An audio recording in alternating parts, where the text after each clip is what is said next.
everyone. Good afternoon and welcome to the Administrative Zoning and Subdivision Committee public hearing of March 12th, 2025. My name is Rebecca Shapiro and I will be presiding over today's hearing as the zoning administrator. And I am calling the meeting to order at 4:01 p.m. Today's hearing will be operating in a hybrid format. Staff and the applicant, some community members are here in person. However, I'll also be asking if community members who are participating virtually would like to speak on items at specific portions of today's meeting. When those opportunities arise, which will typically be during the public comment portion of an announced agenda item, members of the public wishing to speak may do so by clicking on the raise hand feature in Zoom. And if you are participating by phone, that'll require you to dial *9. Speakers will be notified of their turn shortly before they're called on to speak. For folks who are participating by phone, as a reminder, *6 will unmute you. All speakers, virtual or in person, will have 2 or 3 minutes to provide comments. If you're here in person and wish to comment on either of these items, I think I saw almost everyone doing so, but please fill out a yellow comment card so that we can accurately reflect your name in the meeting minutes. Before I move on to section 2 of today's agenda, I have one more brief announcement. Which is with cities now hosting virtual and hybrid public meetings, regional and local elected and appointed bodies have been subjected to disruptive, racist verbal attacks by anonymous callers during virtual public comments. The City of Mountain View is fully committed to racial, religious, and cultural equity and justice as we strive to create a welcoming, safe, and inclusive community for all. This advisory body and committee welcomes respectful and non-threatening public comments regarding matters over which this body has jurisdiction, and comments deemed otherwise pursuant to the City Council Code of Conduct and the Government Code may be grounds for immediately terminating a speaker's comment period. Moving on to section 2 of the agenda, I have a roll call. Today's meeting is a joint administrative zoning and subdivision committee public hearing, as I noted earlier. I will be presiding over the hearing as the zoning administrator, and the subdivision committee is comprised of myself, Diana Fazley from the city attorney's office, and Ed Arango from the public works department. Ms. Fazley is absent today, but we will have a quorum for the subdivision subcommittee with myself and Ed Arango, our assistant public works director, in attendance. Moving on to section 3 of our agenda. This portion of the meeting is oral communications from the public, and this is time that's set aside for any persons wishing to speak to the zoning administrator or subdivision committee on any matter not on the agenda. Speakers are limited to 3 minutes, and state law prohibits us from taking any action on items that are not on the agenda. Is there anyone here in the room today or participating virtually who would like to speak on any items that are not on the agenda? Quick show of hands in the room. Anyone in the audience? Virtually, we have Bruce England. Okay. Bruce, you should be able to speak. Yes, thank you, Rebecca. Hello, everybody. Yeah, just really quick, the Council Policies and Procedures Committee meeting took place a few days ago, and they were talking about potential adjustments to the public commenting and virtual meetings set up for all of the city meetings, such as this one. And one of the comments that they made in discussion was that the sort of the disclaimer about negative comments that come through, inappropriate comments that are made during public commenting, all of that, the blurb that you said during your earlier comment, and they indicated that had been removed, and somebody else mentioned that too, that it had been removed at least city council meetings. So I'm not sure, this isn't really, I know I'm kind of phrasing it as a question, but maybe something for you to ask about is, are we supposed to drop that now? Like, was there some sort of a memo that went out to some staff members, but not all, about, you can drop that now. People either know or they're never going to know that they need to be appropriate in their public commenting. That's all I wanted to say. Thank you. Thank you. Anyone else wish to speak on an item not on today's agenda? Seeing no more folks, we will move on to section 4 of the agenda, which is our joint administrative zoning and subdivision committee portion of the public hearing. We have one item to discuss today. Item 4.1 is a development at 294 to 296 Tyrella Avenue. It's a request for a development review permit, heritage tree removal permit, and tentative map to demolish an existing single-family house in order to construct a 7-story, 80-unit residential condominium development with 20% affordable units, which includes 3 levels of structured parking, and a recommended determination that the project is categorically exempt pursuant to section 15.332 of the CEQA guidelines, which applies to infill development projects. As just a point of clarification, given past confusion, I do just want to flag that the proposed parking levels that I noted are enclosed. They're part of the proposed building and are not in a separate building on the property.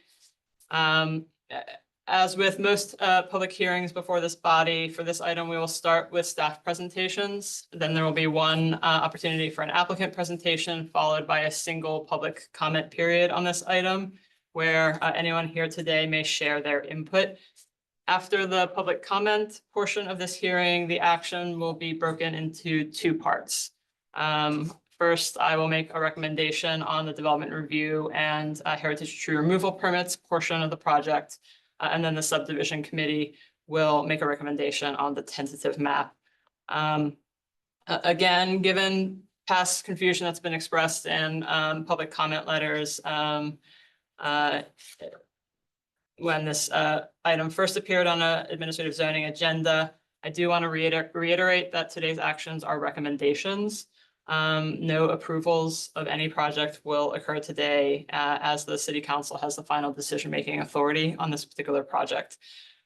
By a quick show of hands from folks in the room today, can you let me know how many folks plan to share public comments? About 6. Okay, I'm assuming we'll have a couple more in the audience.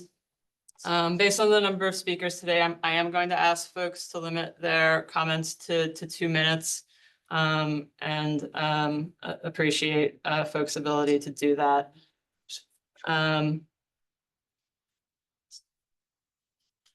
With that, Krisha Pinolar is here as the project planner. She's joined by Senior Assistant City Attorney Selena Chen, as well as Amber Blazinski, the city's Assistant Community Development Director. Selena, Krisha, staff, do you have remarks on the presentation? Yes. My name is Selena Chen. I'm from the City Attorney's Office, and I wanted to just provide legal background and parameters within which the city must make a decision about the proposed project. So the proposed project is a housing development project under the Housing Accountability Act. That's found in California Government Code Section 65589.5. I just added some language here straight from the statute that speaks to the intent and how the legislature has directed cities to implement the law. So the intent of the Housing Accountability Act is to significantly increase the approval and construction of new housing for all economic segments of California's communities by meaningfully and effectively curbing the capability of local governments to deny, reduce the density for, or render infeasible housing development projects and emergency shelters.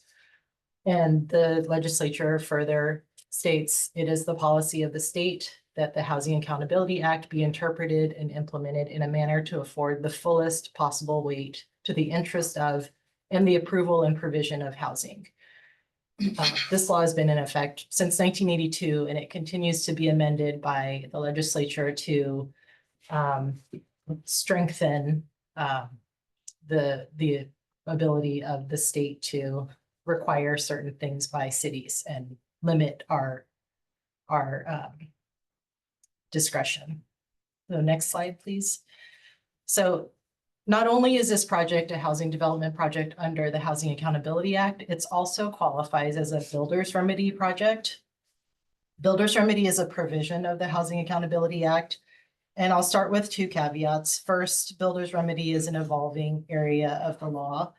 We don't have a lot of definitive guidance from the courts on these provisions. So we're looking to the language of the statute when we're interpreting the law.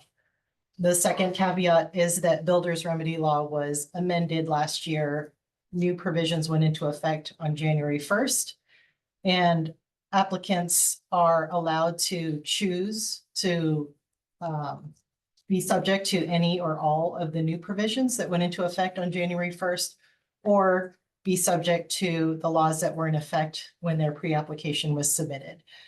This applicant has chosen to be subject to the laws in effect in 2024. So under those laws, this applicant qualifies as a builder's remedy project. First, because the preliminary application was submitted during an approximately 4-month window between the statutory deadline when the city was required to submit a substantially compliant housing element and the date that the city actually adopted the housing element. The project also proposes at least 20% of its units to be affordable to lower income households. So with those two things, this qualifies as a builder's remedy project. So what does that mean? The Housing Accountability Act limits the city's ability to deny or reduce the density, to deny or condition approval of a housing development project for very low or moderate income households that makes the project infeasible for affordable housing development. And then the builder's remedy provisions of the Housing Accountability Act prohibit the city from denying or conditioning approval of the project based on inconsistency with zoning ordinance or general plan land use designation. Next slide. So you may ask what local control is left. We've been told a lot of things we can't do by the state, but the statute does have some language that tells us that the city can only apply objective, quantifiable, written development standards, conditions, and policies, so long as they don't result in a reduction of the proposed density, and so long as they don't render the project infeasible. Feasible is defined in state law, and objective is also, there's a lot of definitions in state law. The city may still impose fees. We have the language here quoted from the statute. Nothing in the Housing Accountability Act shall be construed to prohibit a local agency from imposing fees and other exactions otherwise authorized by law that are essential to provide necessary public services and facilities to the housing development project. The city is also required to comply with the California Environmental Quality Act. And there are other findings that the city could make to deny or reduce the density of the project, including health and safety findings, which this legislature has said they expect to arise infrequently. Also, state and federal law. We could potentially deny or impose conditions that require compliance with specific state and federal laws. So I just wanted to provide the staff and the public with that background before we get into the background of the project. Thank you, Selena. Good afternoon, everyone. My name is Krisha Pandolyar. I'm senior planner, and the item in front of you is the residential development at 294-296 Tyrella Avenue. Please note the applicant has modified the project since the public notices were sent. These modifications include reduction of units from 85 to 80 and changes to the parking layout, resulting in a reduction of parking spaces from 96 to 83 stalls. No changes to the original site plan, overall massing and height are proposed. The agenda, staff memo, and all other related material for today's meeting reflect the revised plans. So the proposed project is 0.48 acres in size and located on the southwest corner of Tyrella Avenue and Middlefield Road. The site is currently developed with one single-family residence. The general plan designation for the site is medium high density residential, and the zoning is R3-1 multifamily zoning district. The surrounding uses include two-story condominiums. A single-story multifamily site is located to the south and single-story, single-family residence to its east. Project is requesting a development review permit to construct a 7-story, 80-unit residential condominium development with 3 levels of parking, replacing 1 single-family residence. The proposal includes 20% affordable units for lower-income households, fulfilling the builder's remedy criteria. The project also includes a heritage tree removal permit to remove and replace 6 heritage trees and a tentative map to create 80 condo units on a single lot. The proposed project site includes street frontages along Middlefield Road and Tyrella Avenue. Vehicle access to the at-grade parking garage is located off of Tyrella Avenue, and the primary pedestrian access to the main lobby is also situated off of Tyrella. The ground floor includes primarily parking, which includes 1 loading space, 2 ADA stalls, and 2 car share spaces. The main lobby to the site is located on the northeast corner of the building. A single ground floor unit is located at the southwest corner, and a trash room fronts Tyrella Avenue. The proposed multifamily residential use is consistent with the general plan medium high density residential land use designation and the R3-1 zoning district. The project as proposed meets some development standards in the zoning district, but does not comply with all the standards. However, pursuant to builder's remedy provisions of the Housing Accountability Act, the city may not disapprove the project based on the project's non-compliance with these standards. The project architecture is a contemporary design with materials such as stucco, lap siding, glass railings, steel accents, and fabric awnings. The building design includes balconies to provide articulation to help break the building mass. The project includes approximately 20,000 square feet of open area and landscaping, and includes the ground level landscaping and pedestrian pathways, private decks, and the 11,200 square foot roof deck above the 7th floor. The project meets the open area landscaping requirements of the R3 zoning district, but does not meet the private open space requirement, as not all units have private open space. The applicant has indicated that it's not feasible for the project design to include private decks for each individual units. The landscape plan utilizes a number of low water use and native plants, and it appears the applicant's intent is to meet the city council's 75% native landscaping goal.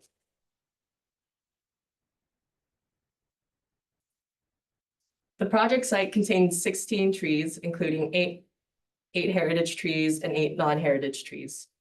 6 heritage trees are slated for removal due to their location within the building footprint, which makes preservation impossible without compromising the project design. To mitigate the loss of these trees, the applicant will be replanting 17 new trees across the site at a 2.8:1 replacement ratio for heritage trees.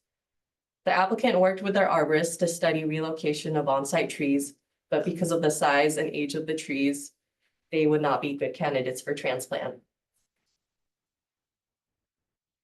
The affordable housing component of the project includes 20% of total units for lower income households, which exceeds the city's 15% BMR requirement and qualifies the project for builder's remedy. The proposed 20% equates to 16 units at 80% AMI. The city's BMR ordinance requires affordable units to be reasonably dispersed through the project and have a proportionate distribution of units by number of bedrooms to market rate units. The BMR units for the project include 16 studio units. This does not align with the city requirement. However, as a builder's remedy project, city staff recommends approval of the project as currently proposed, notwithstanding its non-compliance with the proportionality requirement for BMR units. In addition, under the builder's remedy provisions of the HAA, the applicant must provide sufficient legal commitments to ensure that all affordable units remain affordable for a minimum of 30 years, and that is being proposed here. There is 1 single-family dwelling unit on the property. The city's tenant relocation assistant ordinance applies to sites with more than 2 units, so the project is not subject to TRAO. Additionally, the existing tenant is not considered a low or very low income household and therefore not subject to SB 330 requirements. The site is located outside 1/2 mile of a major transit stop. This means the city can enforce minimum parking requirements. The project requires 150 spaces for resident parking and 23 guest parking spaces. The project is proposing 83 vehicular parking spaces and a total of 144 bicycle parking spaces on site, which does not meet the city's minimum parking requirements. Pursuant to builder's remedy provisions of the Housing Accountability Act, the city may not disapprove the project based on the project's non-compliance with these standards.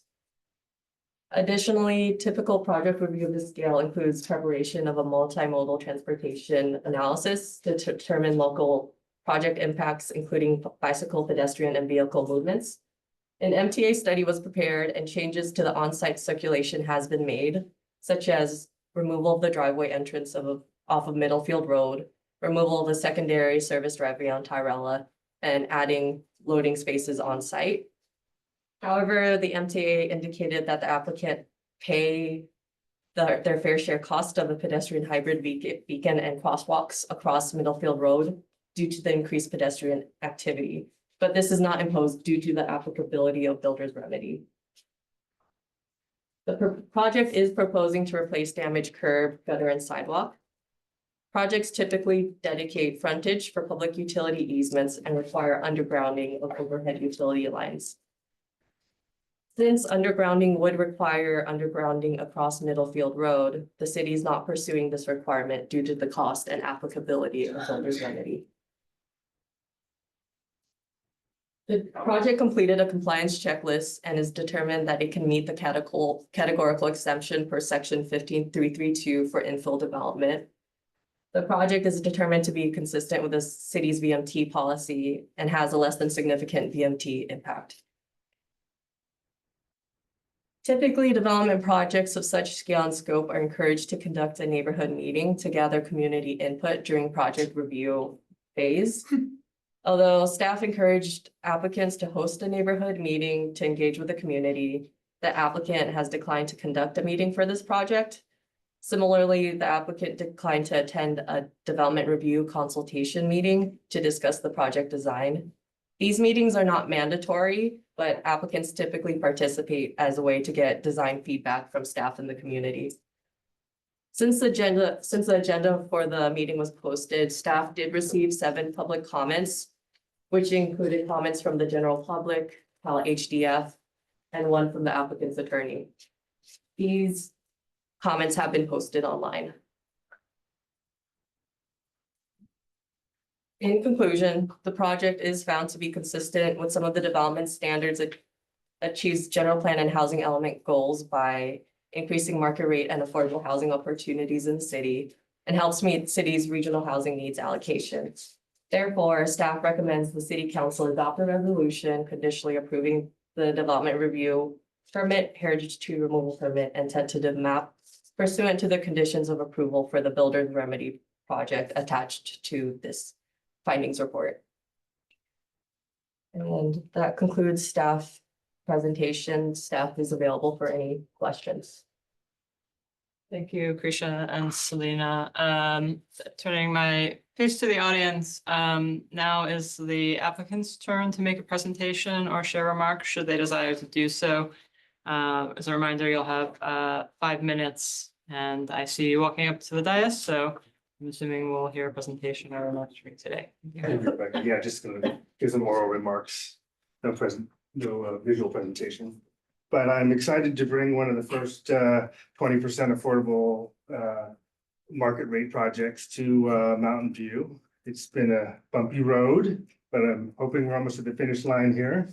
I want to thank all the staff for how much work they've done on the project so far. Really appreciate Christy, your work, and Rebecca, also your help on improving the design, as well as all staff. Mountain View is one of the most expensive rental markets in the entire country. I believe it's the most expensive rental market in the entire country. Also has one of the worst jobs to housing ratios in the entire nation. We've got too many jobs, too few houses. Traditionally, housing production in Mountain View has been limited to the largest developers and building in the more marginal neighborhoods. I'm happy that we were able to bring a project that's more infill into a more established neighborhood. And also, I'm also happy that I'm a smaller developer. We don't see a lot of projects from smaller developers due to Mountain View policies. I'm hoping to see those policies improve to help smaller developers build housing in established neighborhoods. We need the housing. But doing a 20% affordable housing is a great burden. And its affordability is greater and deeper than the city requirements, and that requires the city to really try hard to make a project like this feasible. Mountain View is imposing a number of, or proposing to impose a number of conditions of approval that are not allowed under the Permit Streamlining Act, the Housing Accountability Act, and the Builder's Remedy in particular. Many of these conditions make the project infeasible. I want to compromise with the city. I've reached out to the city multiple times to try to go over these conditions of approval. Starting about 6 months ago, never has the city responded to any of those requests. And still, I'm finding conditions that make the project infeasible and violate state laws. I must therefore object to all the conditions of approval. For the reasons I just mentioned. Particularly concerning is the short expiration of the permits in your conditions, which are illegal under the Permit Streamlining Act. And also the number of conditions that are subjective in nature, which violates the Housing Accountability Act or impose local standards that violates the, it's like an end run around Builder's Remedy. Many of these have already been shown to make the project infeasible. I have no idea who's thinking about this stuff. You guys have come a long way on conditions, but just not totally processing the requirements of the law in my opinion.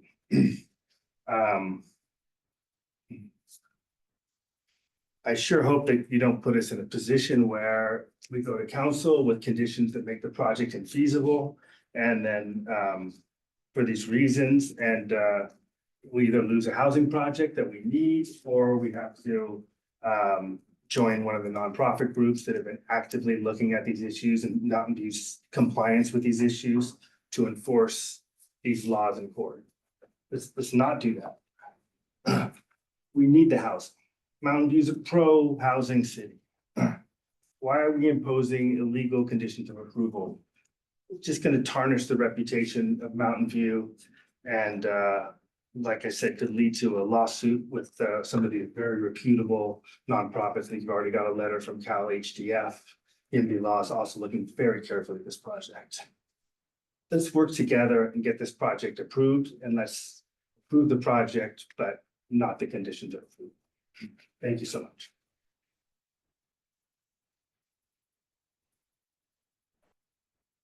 We Oh, will, you have any questions for me? not at this time. We will now open this item up to public comment. Anyone wishing to speak, please just proceed in an orderly manner. We'll start with folks who are physically in the room today, followed by folks who are participating virtually. So is there anyone who'd like to speak today? We'll start with the cards in hand then. Roxanne, could you read out the first name? Roger Noel.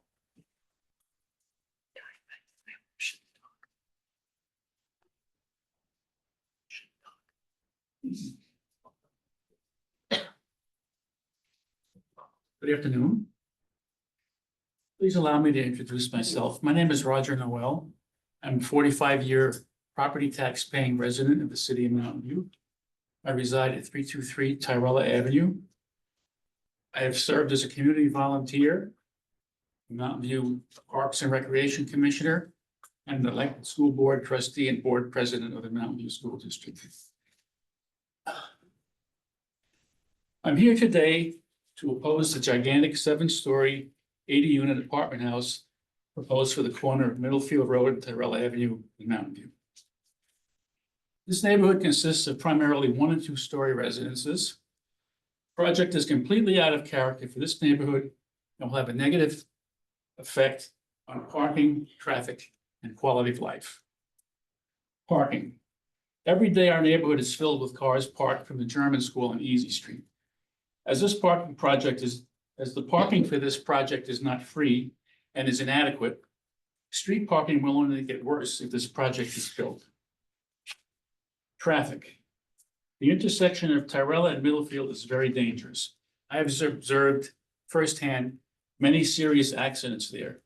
This project will make it only more dangerous. Quality of life. This project has rooftop amenities consisting of a bar and pickleball courts. The noise from these amenities will be heard throughout the area. They should instead be called neighborhood irritants, not rooftop amenities. Construction noise and dirt will cause major disruptions to quality of life in our neighborhood. Project is just too big. Pushback. The city of Mountain View needs to stand up for Mountain View residents and stop these projects and push back on this ridiculous builder's remedy law, greedy developers who don't care about existing neighborhoods, and the outside interest group YIMBY, Yes in My Backyard. It's not really in their backyard, it's in our Okay, sir, backyard. sorry, you're 2 minutes. And it's got to stop. Thank Just you. got- The city should block these builders remedies projects and not be afraid to go to court to fight for Mountain View tax-paying residents. If the city had met the statutory deadline for the state housing plan, this project never be considered. The city needs to use all available resources to stop this project from being built. Thank you. And next. Joel Gruber.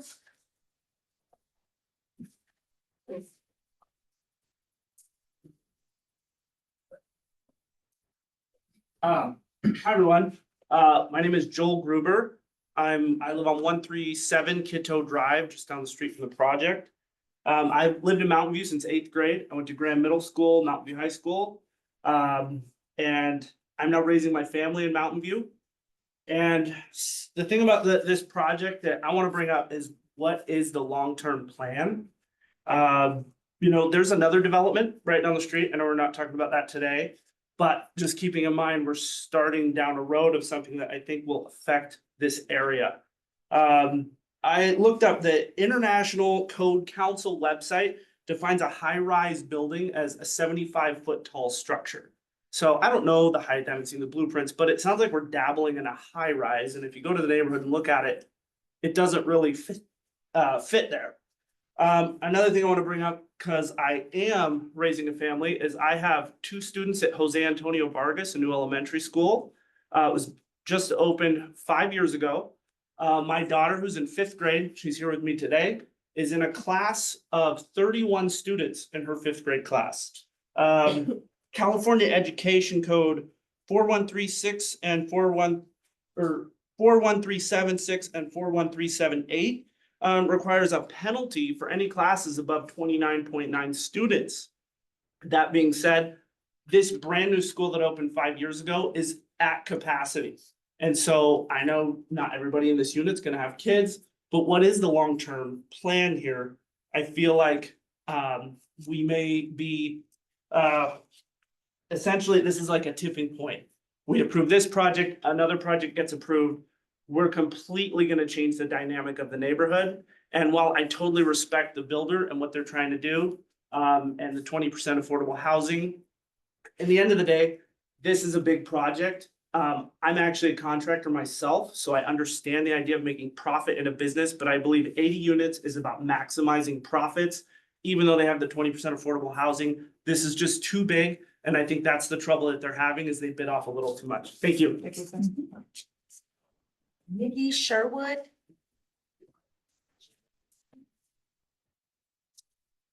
Hi, I'm Nikki Sherwood and I'm representing the Wagon Wheel Neighborhood Association. I'm the president of the board.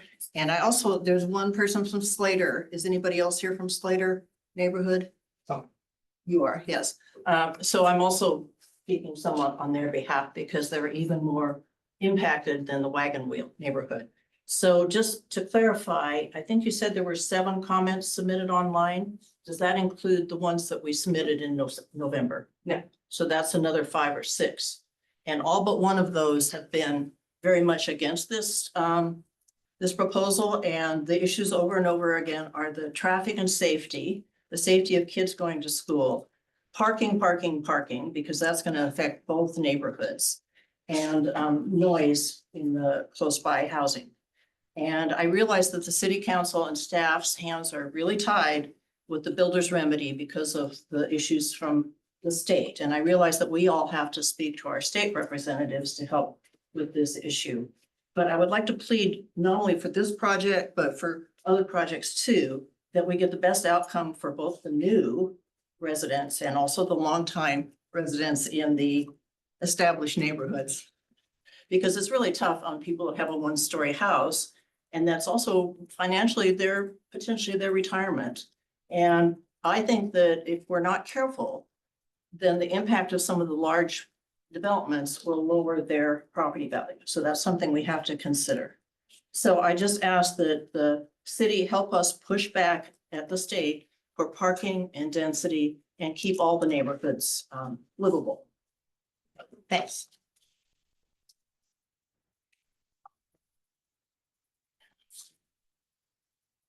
Any more cards? No more cards. Okay, anyone else here? Barry Braun. I am a homeowner and HOA board member at Middlefield Meadows, which is just down the street from this project. I'm just here on behalf of myself and our growing family who also go to Vargas Elementary.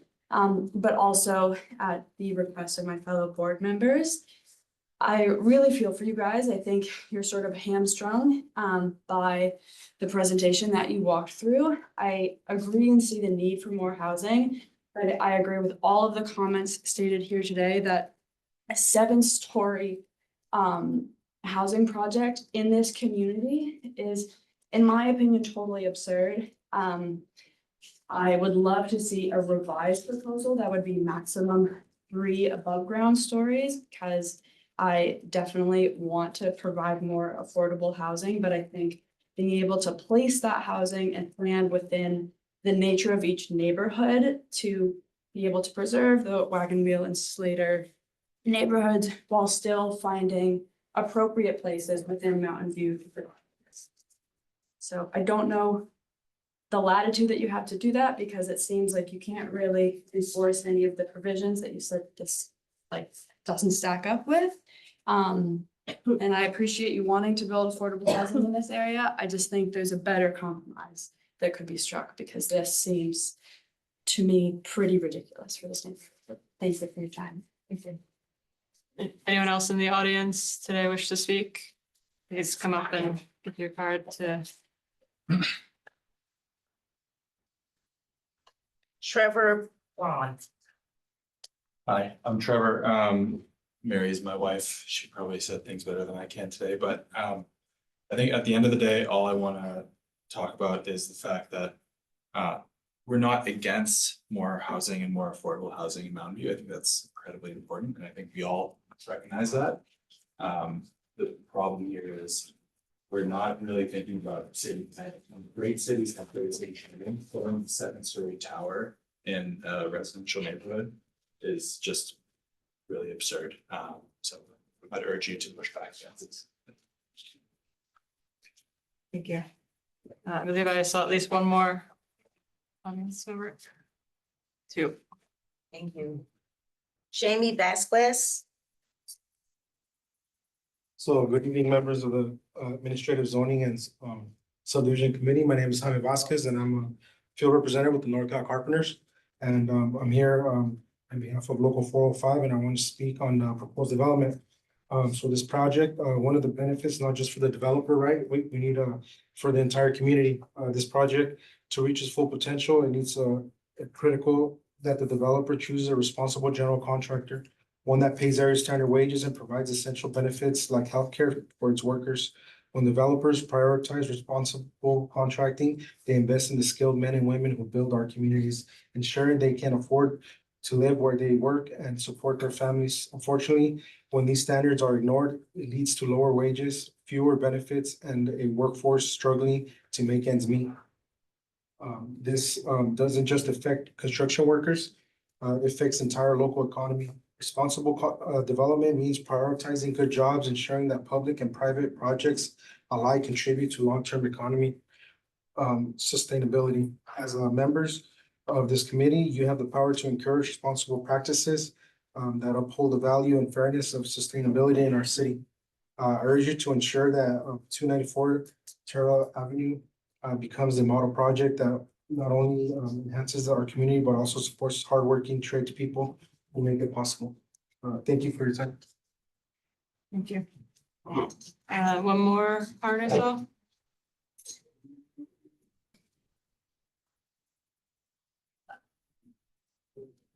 Trisha Lackey. Hello. My name is Trisha Lackey. I actually live right next door to where this project would take place.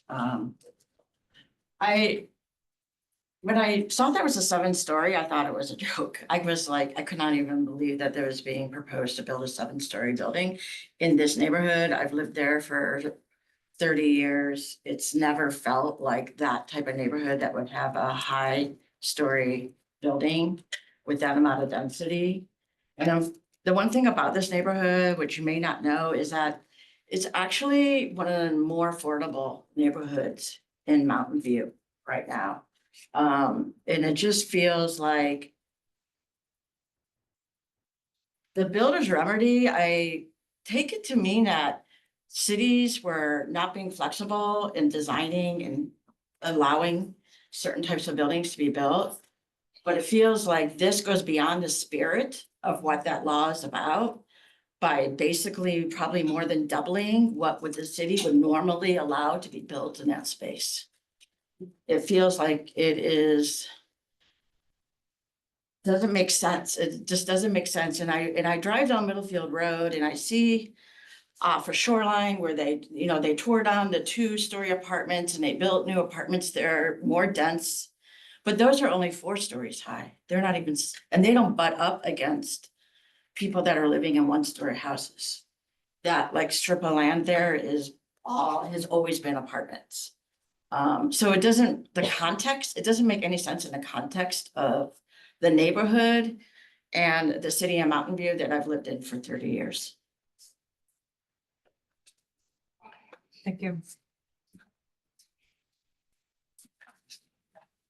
Final ask for anyone in the room today who'd like to share any comments. I think everyone who is here has spoken already, so I will turn my attention to our virtual audience. Please raise your hand. Again, raise hand function in Zoom or *9 if you're participating by phone. Roxanne? We have Bruce England. Thank you.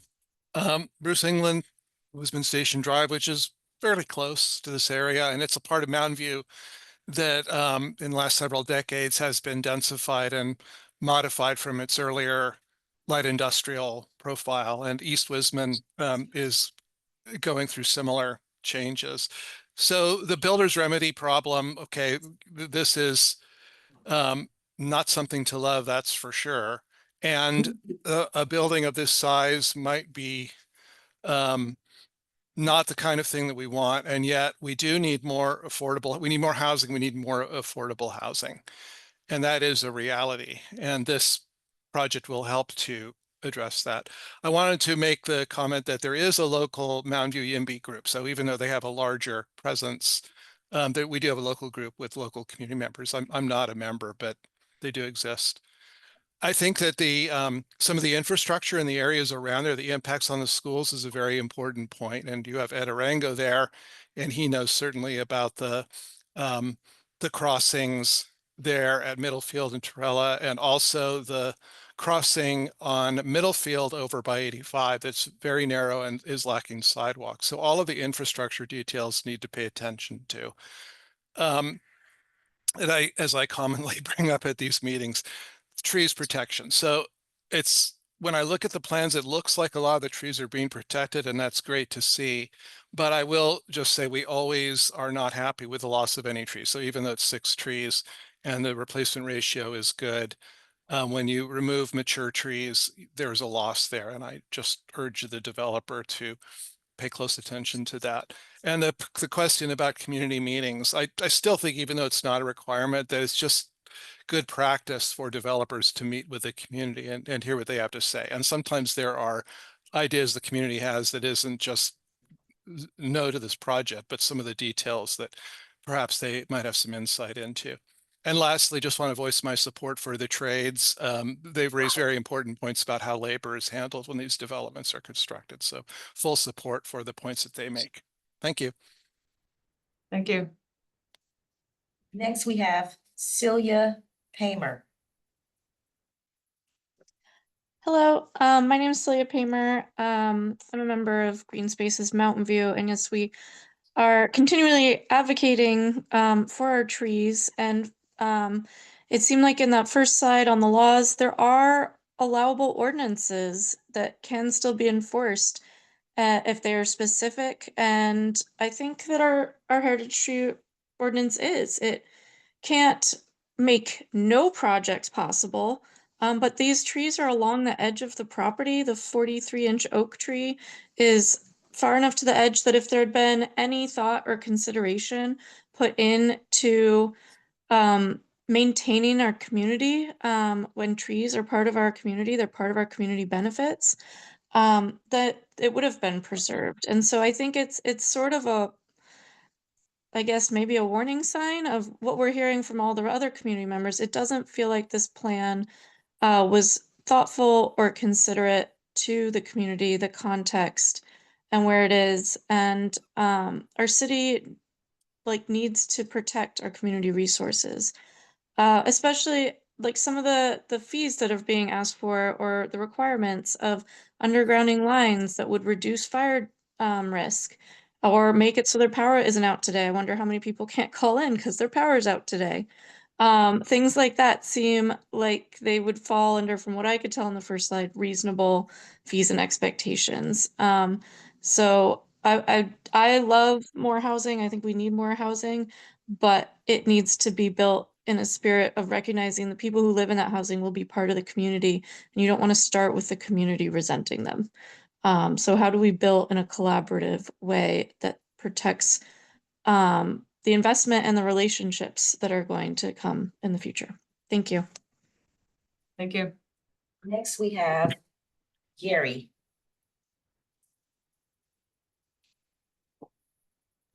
Yeah, I'm Gary Rosen. I'm also from the nearby Wagon Wheel neighborhood on on Merligan Avenue.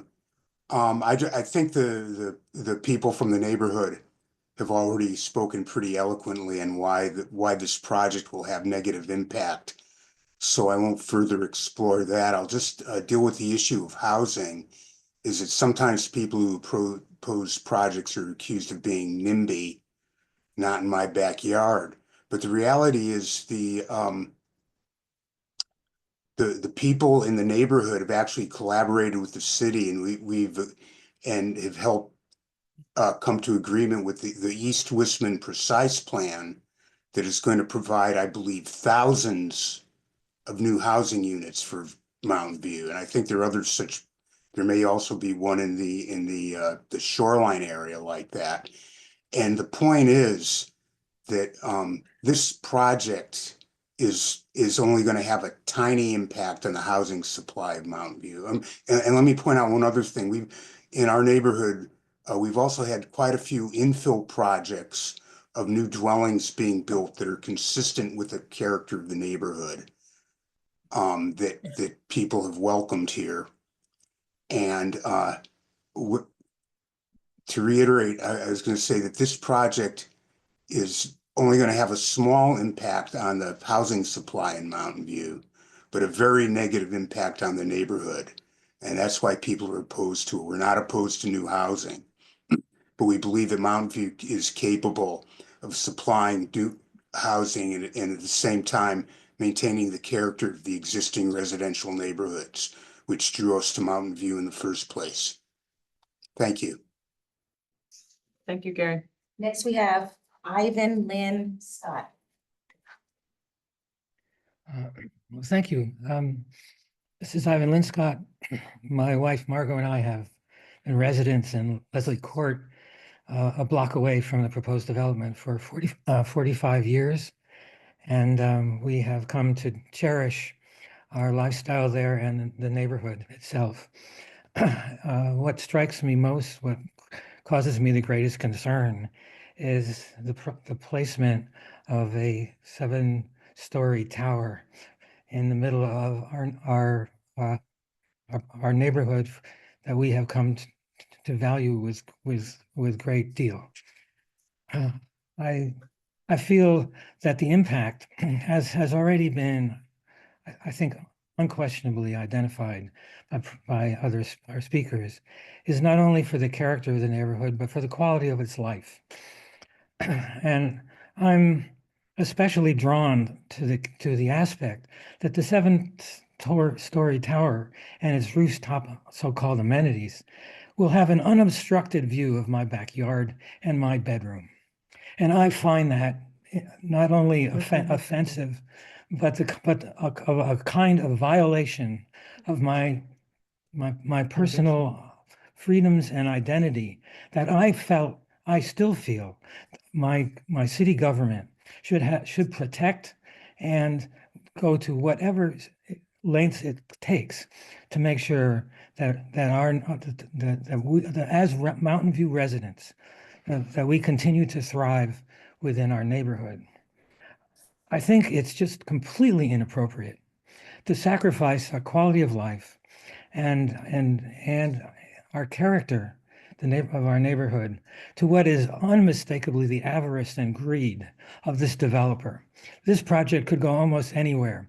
He does not need it. He does not need it in our neighborhood. I would strongly and support whatever you would do to go to court against this. This is inappropriate. This is offensive, and this is undesirable. Thank you.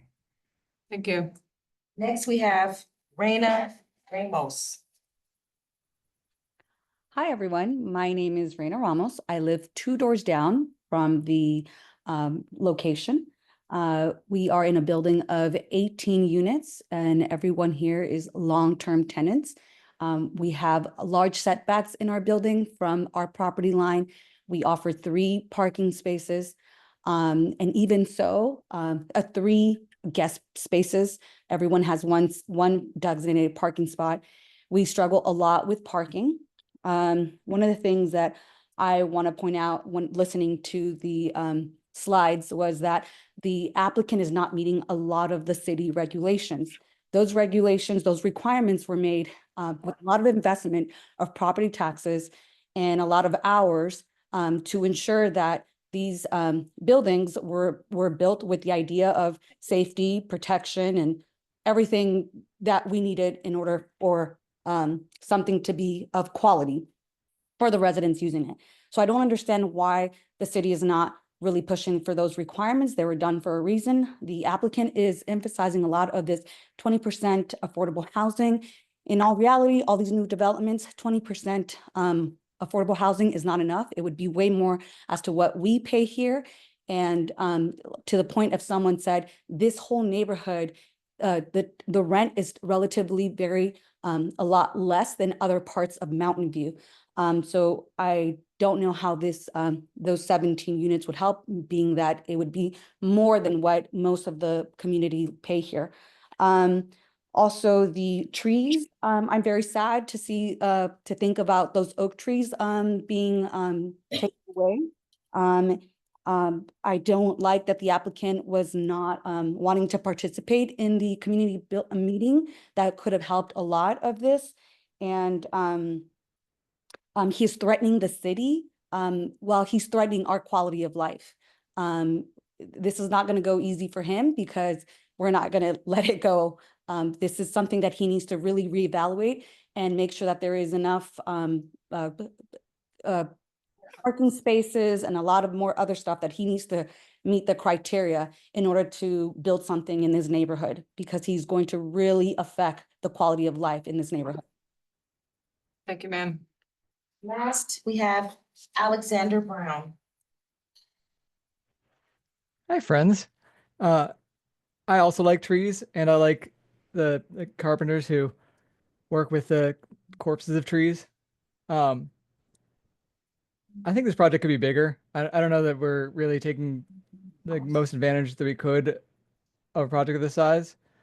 I feel like we have capacity, and 7 stories is, better than a lot of the city, but still not as good as it could be. I don't like how rectangular it is, as you've all heard me say so many times. We got so many rectilinear things that, come on, Forrest, make it more interesting. Have fun with it. Why does everything have to be so square? All these 90-degree angles. Yuck. Anyway, yeah, go bigger. Have fun with it. As for this, not being in the spirit of the builder's remedy, that's the whole point of the builder's remedy, is to do things that otherwise the city would not directly permit. That's the incentive to get your housing element done and certified on time. So, yeah, if we're at risk of not being compliant with the housing element, speak up. Encourage city staff to work with HCD. Get those programs on track, so we don't have more of these. Well, I wouldn't mind more of these. We need housing and trees. All right, thanks. Thank you. Do we have any other speakers in the virtual audience? No. Thank you, everyone, for sharing your input today. I will now close the public hearing. So my responsibility today in the position of the city's zoning administrator for this meeting is to make a recommendation to the city council on the development permits requested for this proposed project. Again, specifically the development review permit and heritage tree removal permit, as well as the recommended determination that the project is categorically exempt pursuant to section 15332 of the CEQA guidelines. I've listened to both the staff presentations and applicant presentation. I've reviewed all of the information that's in the record, including but not limited to both the recent public comments and public comments provided ahead of the prior hearing held on this project that was continued. I have heard and recognized that there are a number of community questions and concerns with this development. I've been to the site and I've worked in various job capacities here in Mountain View on projects in the neighborhood and previously proposed projects for this particular site as well. And I understand how different this proposed project is from the buildings that exist in the neighborhood around it. But in making a recommendation today, the city does have to be responsive to the city codes and state laws as they pertain to this proposed project. This was covered in more detail at the start of the item by our city attorney's office representative. The project is utilizing builder's remedy provisions of the Housing Accountability Act, which make allowances for projects like this to be inconsistent with aspects of our local zoning and general plan standards and limit the city's ability to deny or condition approval of a housing development project in a manner that reduces density or renders the project infeasible for the purposes of providing those affordable units. And I realize that there are folks here participating in this meeting today who are not happy about this. Over the course of the project review, city staff has worked diligently to analyze the project in relation to these applicable regulations. This includes, but it's not limited, sorry for the unintentional pun, to the limiting provisions of the Housing Accountability Act, as well as the regulations, analysis of the regulations that the city believes it may impose, as summarized in the staff memo that was posted online ahead of this hearing. Similar to the applicant, before making my recommendation today, I do also want to take a moment to thank staff for the tremendous amount of work that they've done in this review, and particularly the very fast review and updates that were needed to ensure that we could hold today's noticed public hearing in light of the applicant's late-breaking revisions to the project, which were submitted last week. Holding this hearing is a testament, I believe, to city staff's commitment to diligently moving forward housing projects in this community, which is, I think, as we've heard here today, also an expectation of the community. As a final reminder, I do again just want to reiterate that today's actions are recommendations to the city council on the project materials based on the revised project design that was submitted by the applicant and is ultimately subject to city council's final decisions. The council report will summarize any recommendations made today, as well as public comment. It will have additional project information and analysis beyond even what was posted for today's hearing. The council report and related materials will be posted ahead of the city council hearing, just as the materials were posted ahead of this hearing today. All public comments received previously and ahead of this meeting will be attached to that council report. And just like they were today, any additional public comments that we receive leading up to the city council meeting will be posted online, even if they come in after all of these meeting materials have been posted. So I want to make clear that your feedback is heard and will be transmitted.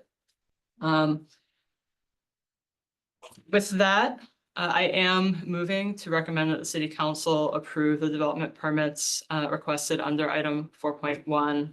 Again, this is specifically the development review permit and the heritage tree removal permit, as well as the recommended determination that the project is categorically exempt under section 15.332 of the CEQA guidelines, based on the staff recommended findings and draft conditions of approval that were posted online and the application materials reviewed by staff.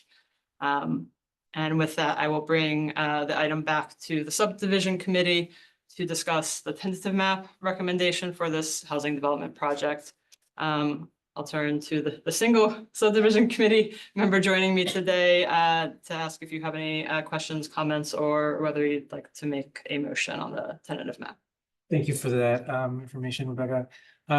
Similarly, the focus here is just the tentative map.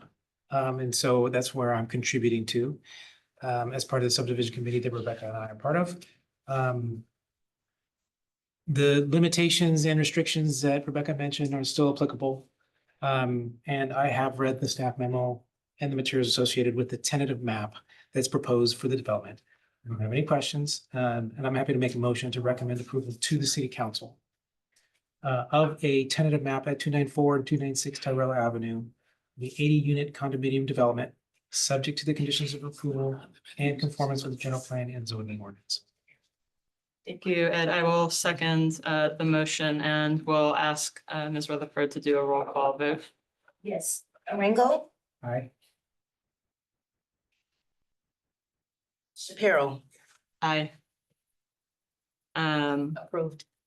Recommended, the recommendation is approved. So a motion to recommend approval of the tentative map on this item 4.1 was made and passed unanimously. Again, similar to the prior recommendation, this does include the recommended determination that the project is categorically exempt under section 15.332 and subject to the staff recommended findings and conditions posted online and the subdivision materials specifically. Again, a reminder just one more time that this was a recommendation on this item and all of these materials and these recommendations will be carried forward to the city council at a public hearing, which is tentatively scheduled for April 8th in this building just down the hall. With that, concluding our public hearing today at 5:05. I'll just relay to folks in the audience today that if you have any follow-up questions on this item or about the project, particularly given the limited amount of materials that we can post online, please reach out to the project planner, Krisha Panoliar. She can do her best to answer those questions. If you are interested in reviewing the full plans, they can be reviewed here at at City Hall, down at our planning counter. We have daily hours in which, if you're able to come to City Hall, you can review those plans. So thank you everyone for coming today.